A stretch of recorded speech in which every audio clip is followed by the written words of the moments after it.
Hello and welcome to our webinar, Third-Party Risk Intelligence, delivering 360-degree situational awareness to the extended enterprise. And over to you, Atul. Thank you, Sarah. Hi, everyone.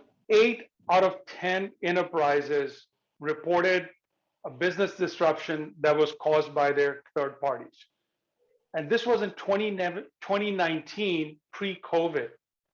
And when you look at the supply chain disruptions we are seeing across the world, across the enterprises, across geographies, we very clearly realize that the whole definition of an extended enterprise has changed very dramatically. It's no longer just suppliers or partners, it is also brokers, agents, intermediaries, and so much more. So how does an enterprise ensure that they have total situational awareness so they understand the risk that they are facing so that they can actually prevent those disruptions and ensure resilience? I'm delighted today to have two experts on this panel with me today. Please welcome first Deborah Zoppi. Deborah has over 30 years of experience in the financial services industry, focused on resiliency and risk management. Deborah heads Guardian's third-party risk management program and remains a very active contributor in the industry to raise awareness and drive the evolution of third-party risk.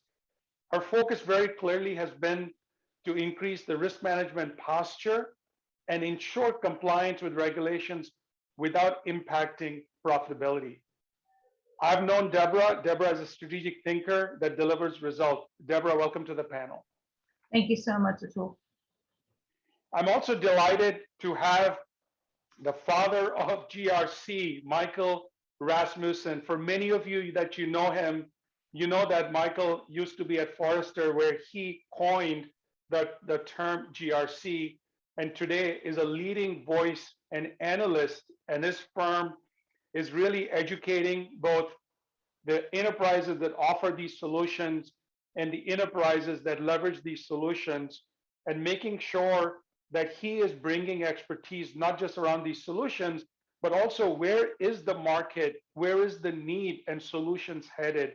Michael, welcome to the panel. It's a pleasure to be here. Wonderful.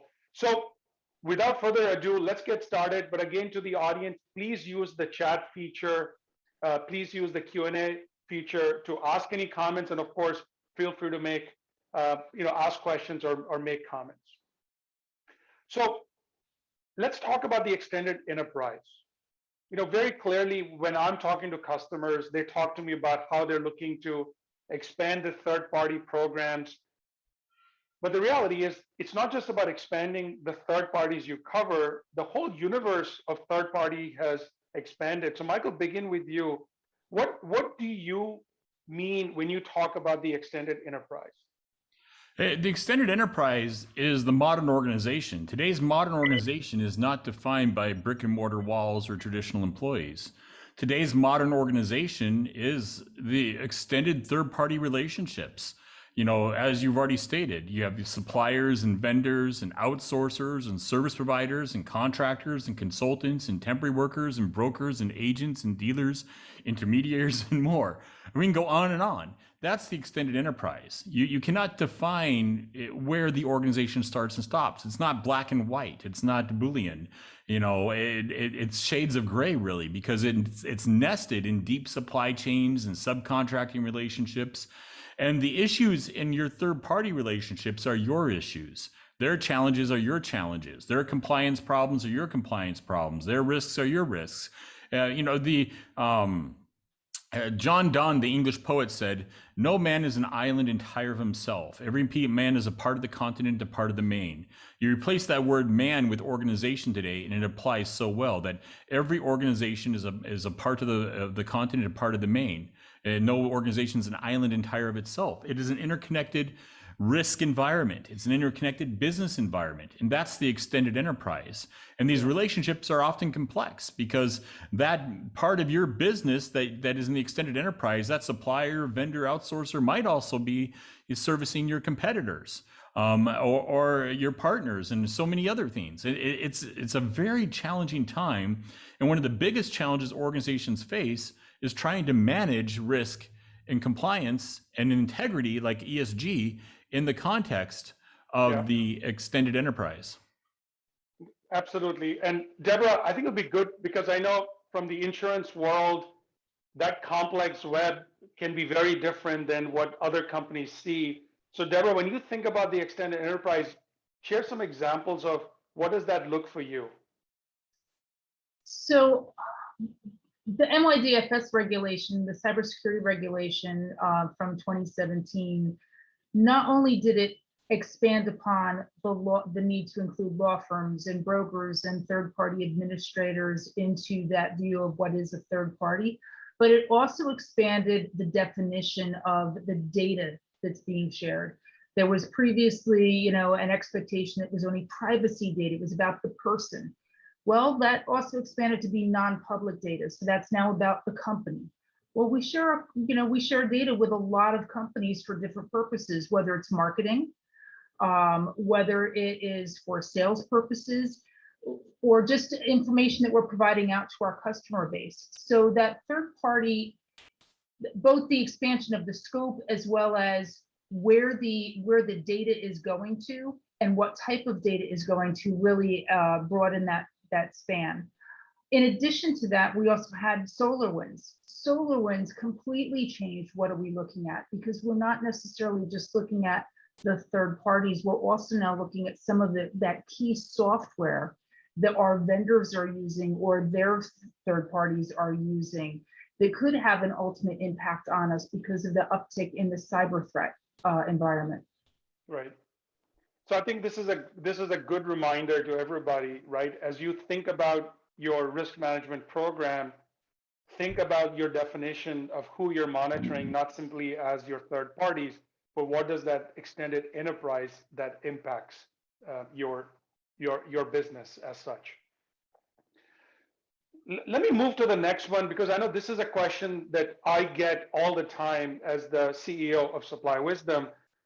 Very clearly, risk is dynamic, and often the risk management and the risk assessment models that have existed have not been as dynamic. So let's talk a little bit about, what have you found to be inadequate or limiting about systems, risk management programs that you were looking at, let's say, a few months ago, a few years ago, that so many of us are trying to solve right now. Maybe we'll start with you, Deborah.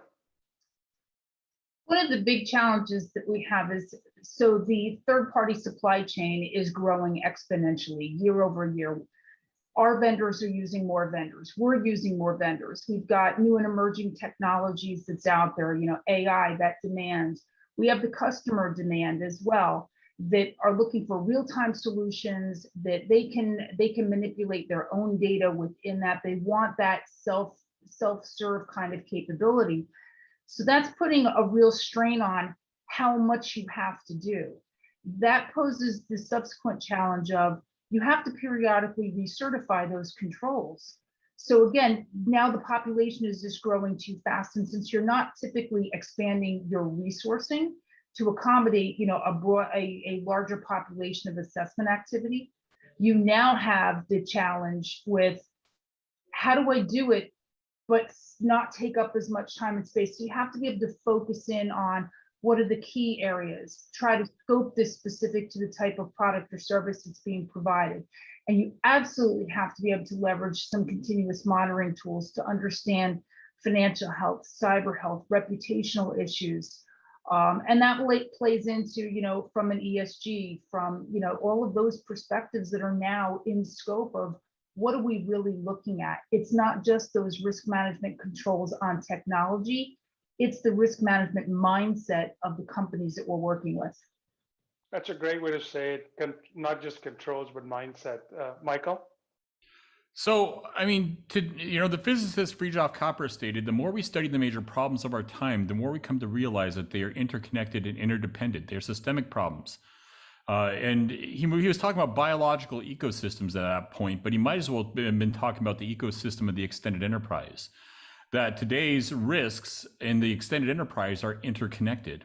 And so the biggest thing I've seen in the last, a year to 18 months, a shift and change is moving from siloed approaches to bringing together what I would call a federated third-party GRC strategy. And I call it third-party GRC instead of risk. Because at the end of the day, it's about the governance of those relationships. It's not just about the risk, but it's also, are those relationships achieving the objectives that we've even established that relationship, the purpose we established that relationship for in the beginning, the reliable achievement of objectives in each relationship. So it's a governance function, not just a risk function. But in that context, I'm seeing organization after organization I'm talking to that says we cannot have silos of risk oversight. And the analogy that I hear time and time again is, let's use a simple stoplight diagram of risk: red, yellow, green. Red being high, yellow being medium, green being low risk. What if IT security scores that relationship as a yellow? And then corporate compliance and ethics, looking at bribery and corruption, scores it as a yellow. And operational resiliency and continuity scores it as a yellow. And somebody else dealing with some other area of risk scores it as yellow. Do we actually have enough yellows that the aggregate risk exposure is actually a red? And when organizations are managing aspects of third-party risk within little silos, they're not seeing the full aggregate of risk in any given relationship. And it might be much more than the organization is even aware of. So I'm seeing a lot of organizations reposition a strategy that's looking at third-party risk or third-party GRC, which I prefer to call it, that crosses departments, a federated program that can be led by procurement or risk management, but involves a lot of other departments reporting into it and working with it as well, so that we can have more what I would call 360-degree situational awareness and intelligence of risk in these different relationships. Deborah, Michael, thank you for that. Just to summarize, when you look at assessments, point in time are not enough, need to continuous. You need to look at full spectrum of risk, as you talked about. And then finally, Michael, as you talked about, is that you've got to be able to have an integrated view. Otherwise, you actually miss out many of these. Before I go on to the next question, I thought let's do a poll. So I'm going to actually bring up a poll for the audience, and panelists, feel free to respond also. So the first question really is, who do you monitor for risks today? And I'm talking about monitoring. I'm not talking about assessing necessarily, right? Which is, do you monitor only your critical third parties? Do you monitor suppliers? Do you monitor all third parties? Or do you also monitor nth? And multiple choices apply. So let me make the poll live. So I'm going to let the poll be live for about 20 seconds. So really urge all of you to please respond. Who are you monitoring today?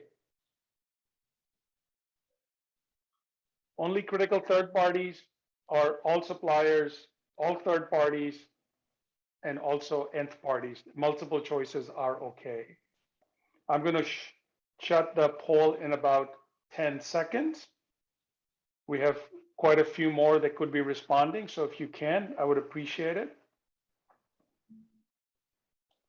Let me end the poll at this point in time, and I'm going to publish the results. So I love, Michael, when you look at these, that only 57% are monitoring critical third parties, right? So there is a group out there that is 43% are even today not monitoring critical third parties. What would you say to that, Michael? Well, I mean, I think what we need to understand is often what we call the butterfly effect. How do we define a critical third party? I mean, the butterfly effect is part of chaos theory, where the flutter of the butterfly's wings in the Netherlands makes tiny atmospheric changes that can influence the development path of a hurricane in the Gulf of Mexico. And so a lot of times those little things matter. I mean, you look at the Target breach. from several years back, like 2014, I think it was. That was a HVAC vendor, a heating and air conditioning vendor that had a connection to the Target network for environmental monitoring. I mean, you've had that breach in the United Kingdom in which the casino, I think it was a video camera in a fish tank or something like that, was compromised. I mean, you look around me with the Internet of Things, my TV's connected to the internet, my speaker's connected to the internet, my blender in my kitchen's connected to the internet. If any of these have some type of backdoor Trojan installed, it can expose my home office network. And I'm working from home, but your third parties are working from home as well in the hybrid environment. And so little things matter. And so when people are only monitoring their critical third parties, what does that mean? How do you define critical? Because it could be somebody that might not be seen as a critical third party that can cause a lot of significant exposure. Yeah, no, absolutely. And, Deborah, if you notice, only 52% said they're monitoring their suppliers. And some of this, I think, has to do with how risk programs are maturing. What advice would you have, Deborah, for those that, 40-some% that are not actually monitoring their suppliers? I personally think that this is, it's something that's it's a growing area. I think many people, a lot of the industry forums that I've been involved in, people are still just getting into the criticality of their third parties, let alone getting into those suppliers. So I think it's something that we're going to see an uptick in as, as this year continues on, as we get into next year. It's a maturity aspect from my perspective. I also think that there needs to be greater integration between some of the tools that do that monitoring with the GRC platforms and make sure that you've got all of that data in one spot.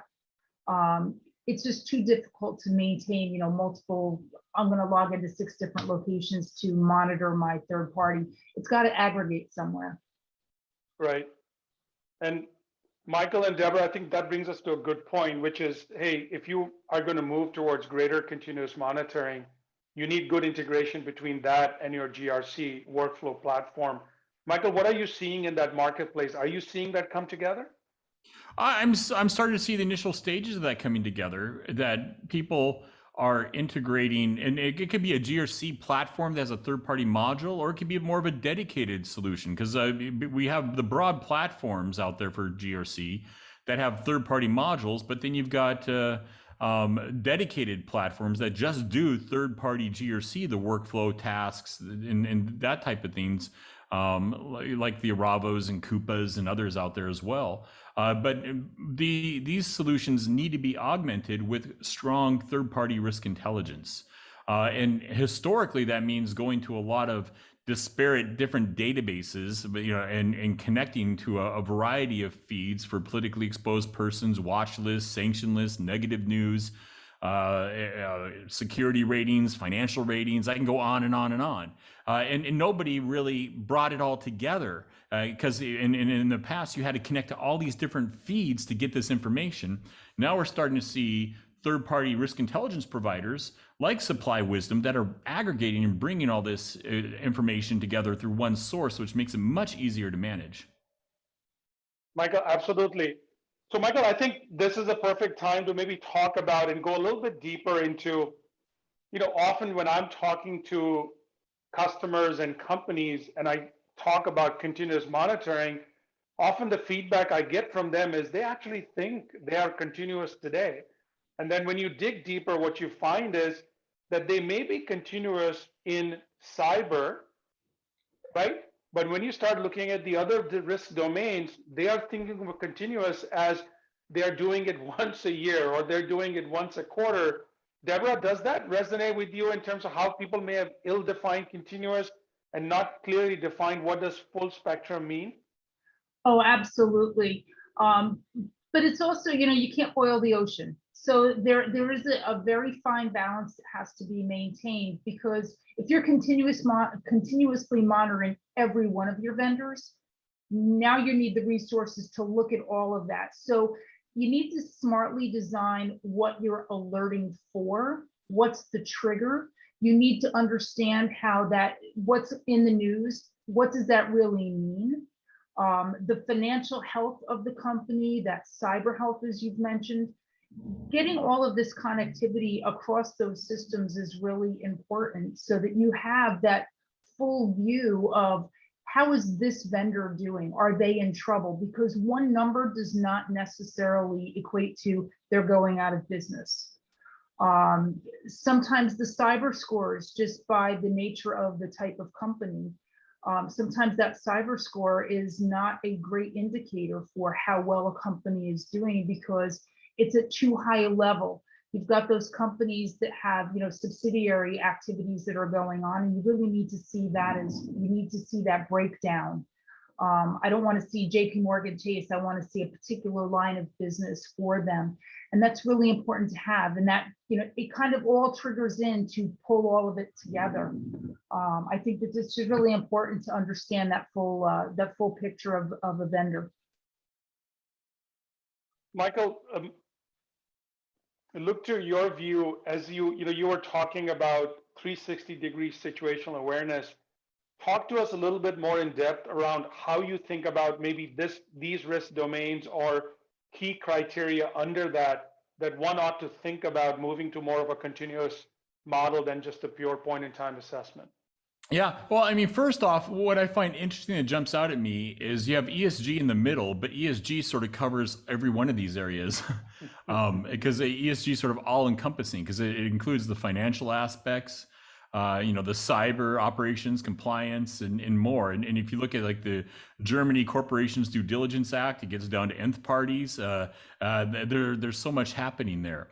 But I'm sorry, I just commenting on the slide. What was the specific question now that I went on a rabbit trail?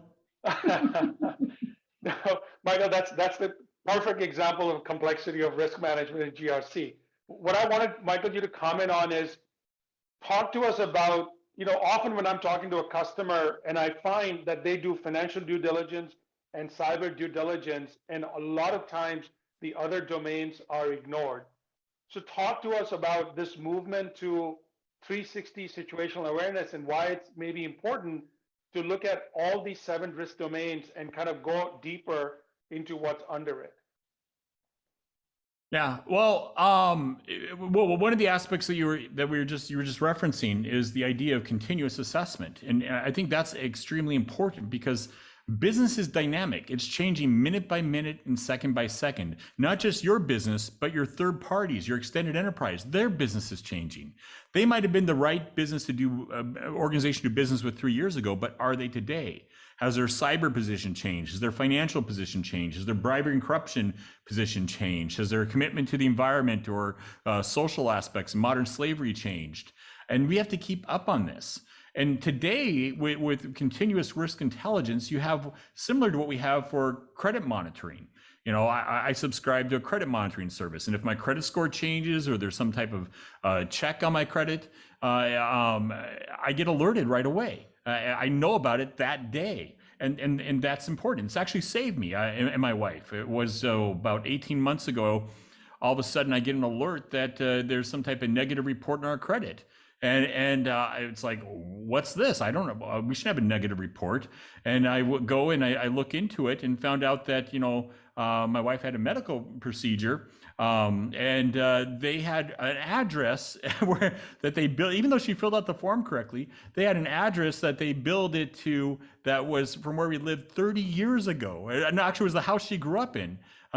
And it wasn't her current address. I mean, she hadn't lived there for over 30 years, and they sent the bill there, and so we got that corrected, by the way. But that saved us in that credit by alerting us to a change. The same thing with businesses today in the extended enterprise. What you have for any personal level and continuous credit monitoring, you have continuous risk intelligence in your third party. So if there's a change in some type of negative news or politically exposed persons or cyber or whatever it might be, you can be alerted to it that day instead of 6 months down the road, 9 months down the road when you have some type of periodic due diligence assessment. Continuous risk intelligence can save our firm money, but also save us from significant risk exposure and events by alerting us early to those. Right.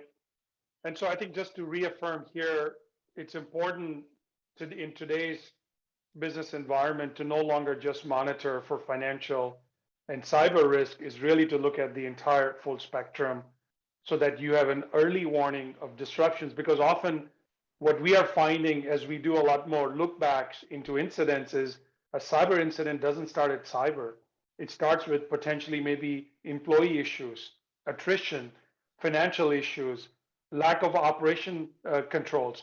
So often what we can find is that if you had early warning on the other risk domains, you prevent disruptions in another risk domain for that matter. Michael, Deborah, I'll be happy to add to an answer on this, but there's a question, but I'd like you to take a shot at first. So the question is, when you move to continuous monitoring, the noise rises, right? So at least people have seen the programs of the past that provide negative news monitoring service. There's a lot of false positives. What have you seen, and how do you deal with it? I'll start by saying I think this is more of an art than a science.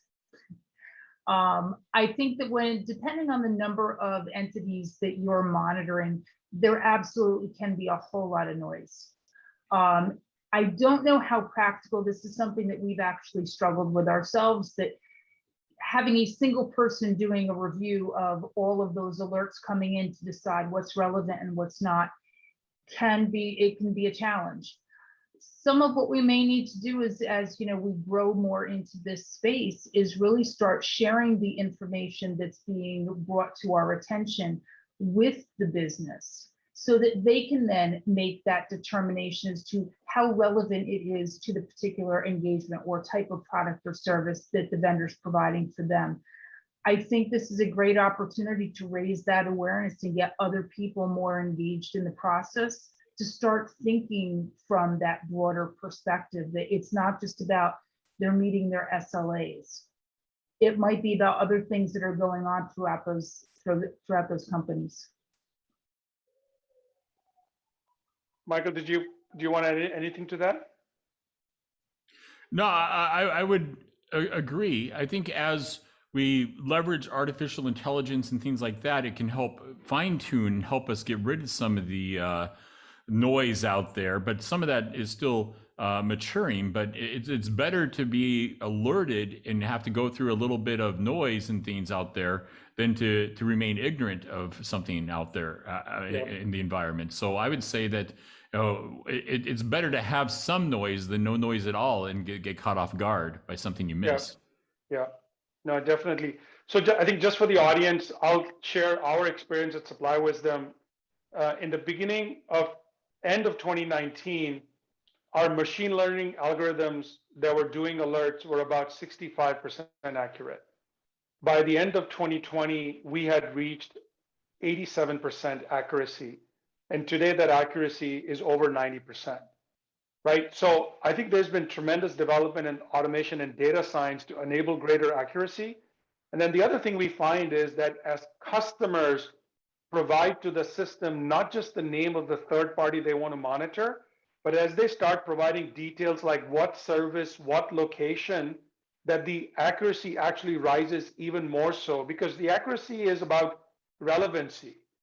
The other thing we've been able to do, what we have found in machine learning, is you can actually do impact analysis. So it's not just about which risk domain is impacted by this news item or this information that's coming in, but what is the impact on the organization? And if you have the size of the engagement, the kind of the engagement, and also location, you actually get to a much higher level of accuracy, and it's going to keep rising. So this is a perfect time to do another poll, and then I'm going to jump into ESG after this. Michael, I know this is a topic you've been speaking quite a bit about, and Deborah, I know you've been looking into. So the question is about continuous monitoring, and please, to the audience, as I bring the poll, I want you to think about not once a month, not once a quarter, not once a year, which one of these areas or risk domains are you continuously monitoring today? So it's all the time. And let me bring up that poll. So I'd like you to answer, and again, multiple choices apply. So which of these risk domains are you continuously monitoring today? Unfortunately, I think there's another answer that's not on there is none of the above, because I think there's so many organizations that still aren't doing what they should be doing in this area. It's a good point. Good point, Michael. It's a miss on our part.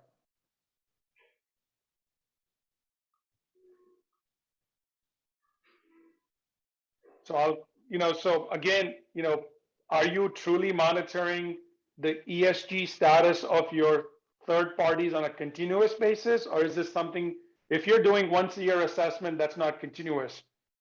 So as you answer, think about kind of in your organization, which one of these domains is done continuously and which ones are done, are not for that matter.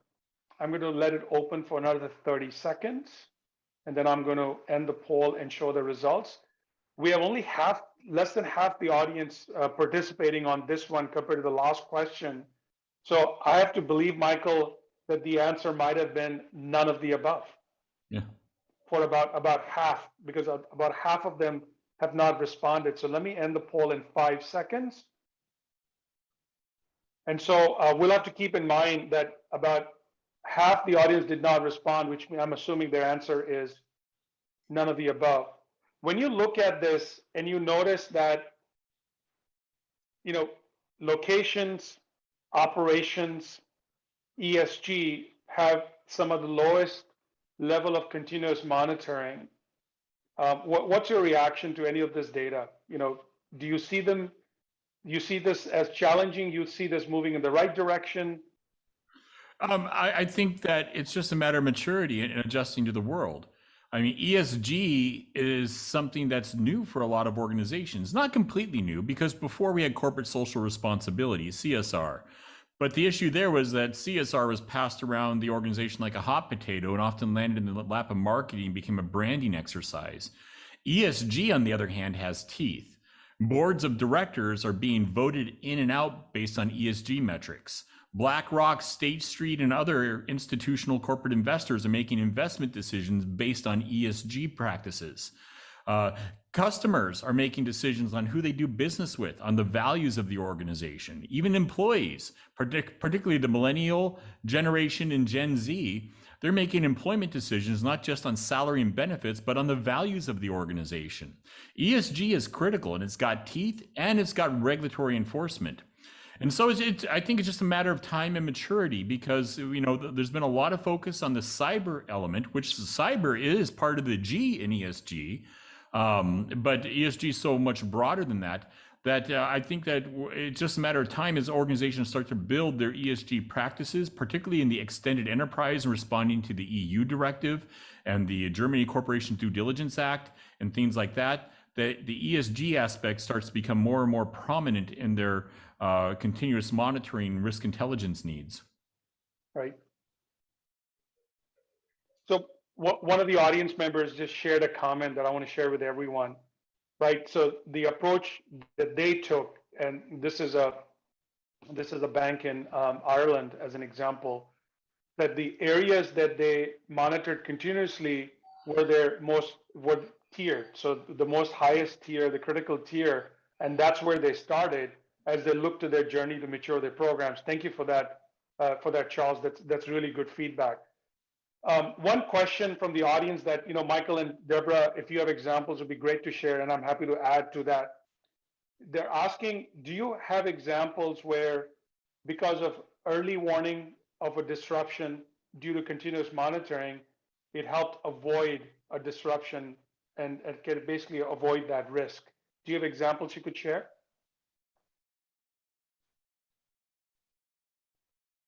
Let me jump with an example, because I think it'll prompt. So there's a tremendous amount of examples that exist from a location disruption perspective. Announcement of a typhoon that's 5 days away, or potential floods, or elections, or the death of a celebrity that may actually, because in many locations around the world, those kind of incidents cause an issue where employees cannot go to work at their offices. Now, again, COVID created a different situation.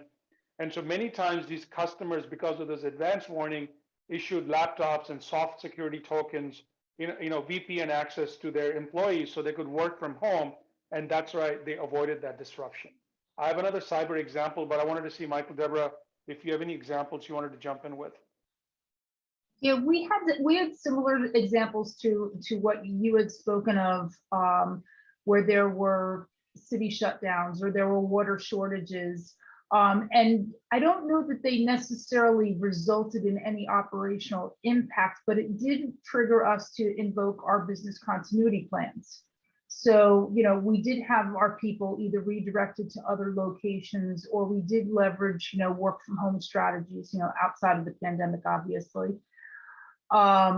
So we did have those examples. We've also had ones that, again, did not necessarily impact the delivery of the product or service, but stimulated conversations between our business relationship owners and the vendors to understand what was going on and what were they doing about it.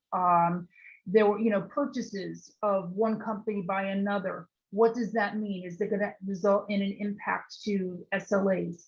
Even during the pandemic, when we were hearing about the furloughs that were happening, that gave us the ability to take action proactively and make sure that we were in communication with those vendors that were doing those furloughs to understand if there would be an impact on the availability of resources to service our need. So again, I don't know that it necessarily resulted in a direct impact, but certainly provided that greater communication, the planning, the proactive response. The most obvious examples that we saw was, Michael, did you want to jump in before I? Well, I was going to say, I think the resiliency and continuity aspects of the supply chain, navigating geopolitical risk and supply chain shortages and things like that, are the easiest to cite. But on the flip side, there is, lots of interactions I've had with companies that were politically exposed persons related to bribery and corruption, or alerts around modern slavery because maybe a factory is restaffed and things because of the pandemic or something else, and all of a sudden there's child labor and forced labor that's on the rise in a certain country because of conditions. I've seen that save some organizations. Nothing that I've been blessed where I can publicly talk about specific companies there, but I've seen those examples. Yeah, and Michael and Deborah, I was just thinking about, Supply Wisdom released its first alert on Wuhan viral pneumonia on January 2nd, which ended up, later named COVID-19 as an example. If you go back to March, April, you can see a list of companies in global locations that were resilient, that had the ability and responded very quickly to work from home, had no disruptions. And there's a long list of companies that did not. Companies that heeded early warnings and acted. At the end of the day, early warnings mean nothing if companies don't act. Right? In fact, it could be a liability to them too. I mean, if you get alerted and you fail to act, that's having knowledge and you didn't do something about it. Right. At the same time, Michael, regulators are no longer sympathetic to companies saying that I don't have a warning system. Right? It's just you have to have I good completely management agree practices. with you. Yeah. I mean, the regulators are cracking down in this area. I mean, ignorance is no excuse anymore. Right. Ignorance is not an excuse. Very much so. So I think those are some great examples of where early warning can really help you avoid disruptions. Right now, when you look at supply chains, if you are monitoring not just your suppliers, but the nth parties, where things are originating from, and you were monitoring how markets were opening and closing, when ports were open, when they were closed because of COVID, you actually have an early warning of a potential disruption that's coming to you because of restriction of supply at the source. But companies that are not monitoring that are not able to understand that. Now, there's an area that I want to jump in a little bit deeper because we know it's getting tremendous amount of attention, of course, in the US on Wall Street, but also massive attention in Europe. And Michael, I know you were recently, you did a trip through Europe as you were talking to companies, which is ESG.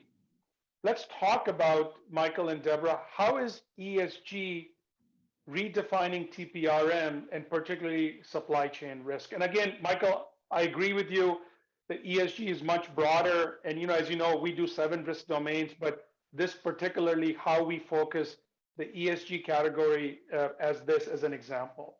But how is that impacting TPRM? Deborah, maybe you or Michael can start first. Sure. We're in the beginning stages of incorporating the ESG elements into our program more formally.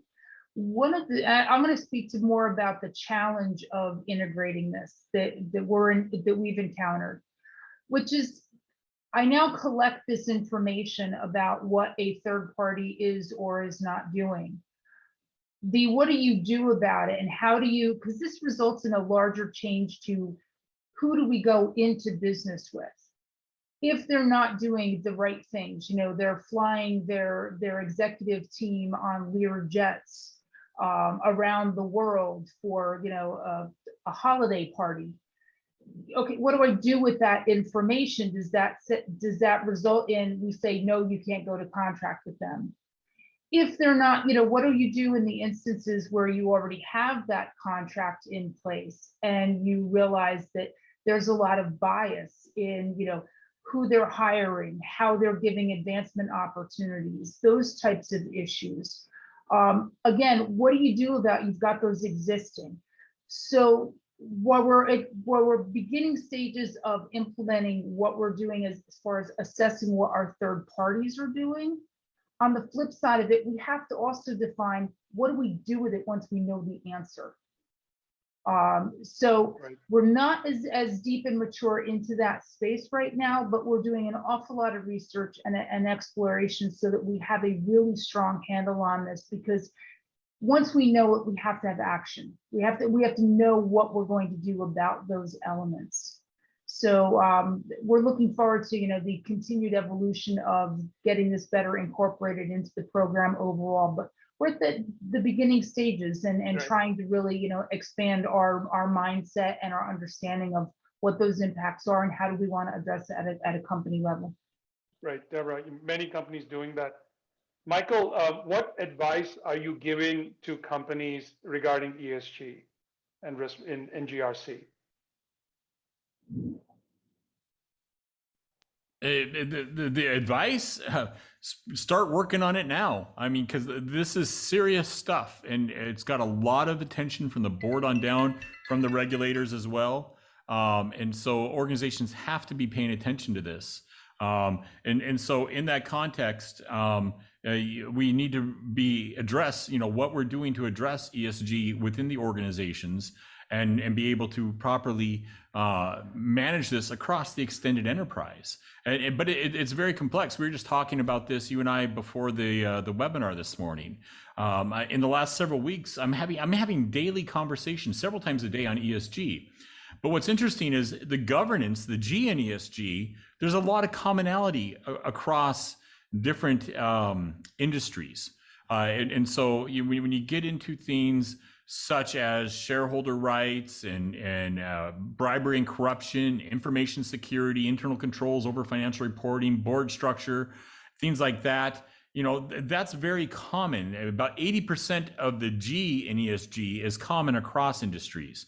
But the E and the S, there's a lot of variation. And an environmental program at a pharmaceutical company or a petroleum company looks different than it does at a bank. And so there's a lot of variation when it comes to the E and the S by industry. I sat for a period of time on one Fortune 100 company's Social Accountability Advisory Board, all focused on the S around international labor standards of child labor, forced labor, working hours, wage and hour, health and safety of a global supply chain of 20,000 facilities, and how they go about measuring risk at each facility level around the social aspect. But that's just the social. They didn't really, within the same program, look at the environmental in the G, and now they got to bring all this together across these different areas, because ESG reporting requires some type of integration across these different domains in your supply chain. Yeah, this is a really interesting area, because on one end, in certain industries, the regulators are starting to ask for disclosure, and we know before, once you start disclosing, there might then in the future they become requirements. But the most important aspect of this is when we look at data around how consumers are making decisions, and particularly how talent is making decisions on who they want to work for, good ESG practices pay off in that area. And so I think we are barely seeing the impact of ESG to enterprises, but very soon enterprises will realize the impact of talent. And of course, eventually that translates into reputation and impact on revenues. So we've talked about kind of the challenges with existing programs. We've talked about the importance of continuous monitoring. We've talked about why one needs full spectrum coverage in terms of looking at all these risks. And the question that keeps coming back from a lot of people is, well, help me understand or give me some ideas around how should I enable this move to continuous risk management? So much more of a practical, right? Because as we saw, there's about half the audience said, hey, I'm not covering any of these continuously, but they're hardly aware that they need to move to a continuous model. So I just wanted to kind of maybe take us through 4 stages of how one moves to continuous monitoring. And Deborah and Michael, love for you to comment on in terms of what you're doing or what you're seeing truly in the marketplace in terms of kind of leading adoption of how one moves towards continuous monitoring. So maybe first start with, continuous monitoring starts with understanding what your scope and world of third parties is and understanding how you have tiered them from most critical to maybe low transactional type, and accessing a system of intelligence that is truly continuous in nature. So I think that becomes like the first requirement, that you access a risk intelligence solution that is full spectrum and truly continuous in nature. And then be able to bring that into a workflow software. Michael, you've been in GRC for a long period of time. You get it. You've known this for 20 years or more. When you think about intelligence, let's maybe go back to assessment first. First, assessments into workflow. And now we're talking about continuous intelligence in workflow. Any thoughts on what would be a good way to do this, a leading way of doing this? I mean, to me, I've got, a several step program in addressing this. And the very first step is understanding your current state and then defining your future state. Most organizations are doing something today for third-party risk. And a lot of times it can be manual processes, so it's very ad hoc and broken and reactive. It could be that they're doing things in different siloed tools. And maybe it's a combination where one department's more of a manual process, where another one's using some type of workflow tool, module in a GRC platform, and some other departments using something else. And then you have organizations that have sort of brought things together. Maybe they have a common platform for third-party risk, but then they haven't really addressed the intelligence, the content piece of it for continuous risk intelligence in the third-party relationships. But so to me, the first stage is understanding where you're at in your maturity of third-party governance, risk and compliance, third-party risk management. And then where do you want to be within 2 years? And what's the roadmap to get there and the steps you need to take? And that step might be retooling your third-party GRC platform, that you need a consistent platform, and then you need to integrate a third-party risk intelligence solution with that platform. It might be that you already have one of those, and you need to move to continuous risk management by integrating that third-party risk intelligence solution into what you already have. But you need to have a clear understanding of what you're doing today, what you're trying to achieve tomorrow, and how you're going to get there. And part of that vision should be how you're going to address continuous risk intelligence. Right. Deborah, did you want to add to that? I'm not sure there's much more to add. We've actually just done exactly that, and we've looked at our full workflow. We've identified the number of tools that are being used. We've used certain tools independent of other ones. And again, it's back to that maturity that we're now looking to better integrate the data across the various tools, gain some alignment, and do a better job at sharing the data that we're getting. There's other teams that have other purposes for the same type of data. So rather than going and getting yet another tool that's happening in another silo, really being able to share that the knowledge that we're getting with the other stakeholders that have a need for the same type of information. Thank you. So just for the audience, just to kind of repeat certain takeaways for you is pick a continuous risk intelligence solution, because that's critical to making sure you have early warning. Look at your workflow software and think about how to integrate those two, because eventually your risk mitigation, risk management is going to be managed in your workflow software. And in this world of open APIs, it is actually fairly easy to actually integrate those. And then on the final end is think about your standard operating procedures around what does risk mitigation look like. So when you receive an incident, when you receive an alert, when you receive a change in intelligence, what does that mean? And so one of the concepts that I've been talking about in this industry is this, whether it's virtual, whether it's staffed, whether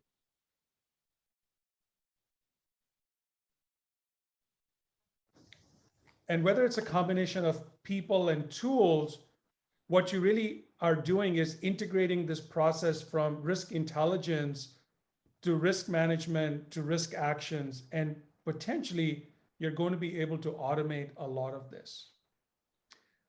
So Deborah and Michael, for our final question, so think about kind of takeaway for our audience that very clearly is very interested in 360-degree situational awareness and kind of this move to continuous monitoring. What advice would you have based on what you have done, what you have seen? How do they sustain and maximize value from continuous monitoring? And also, as you think about what could they keep doing so they're continuing to mature in these third-party risk management in their GRC journey? Deborah, let me start with you, and then Michael, you can close us off. I'll focus on two pieces. I think first and foremost, the awareness has to be raised with the people that own the relationships with third parties.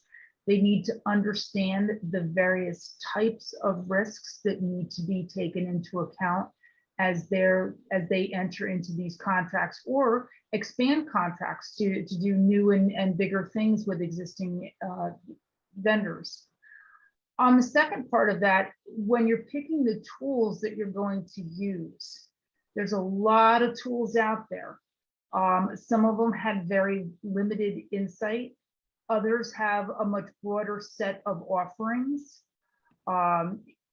You want to make sure that you're getting the right tool for what you're looking to accomplish. And then make sure that that tool can, in fact, integrate with the tools that you may be using, your GRC tool, your third-party risk tool, if it's something happening independent. And make sure that you're connected with the other risk teams that are involved in the end-to-end process. Your procurement teams, your legal teams, your IT experts.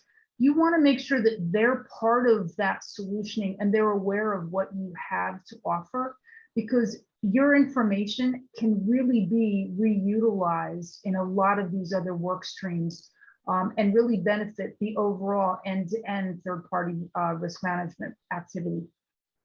Deborah, thank you for the reminder that this is not just about intelligence and tools and technologies. It is very much about the whole stakeholder engagement. Michael, to you to wrap it up. Certainly. When I look at helping companies build a business case in this area to move forward with services and content or technology, I build it around the three angles of efficiency, effectiveness, and agility.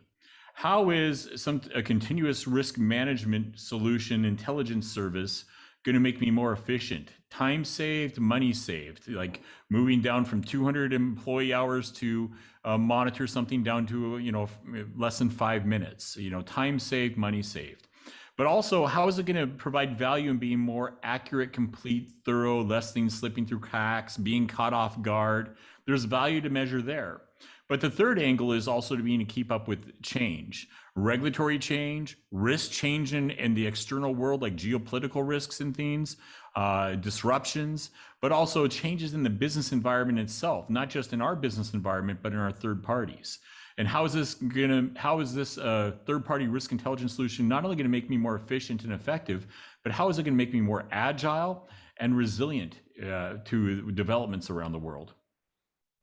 Michael and Deborah, thank you so much for sharing your knowledge and helping us advance GRC and TPRM. To the audience, this taping will be available on CRO Wisdom, crowwisdom.com. And also, if you have any questions or comments on this webinar, or if you want any additional information on continuous risk intelligence and how to move to a continuous third-party risk management program, please don't hesitate to reach out to us. And Michael and Deborah, once again, thank you so much for being with us. Thanks for having us. Thank you.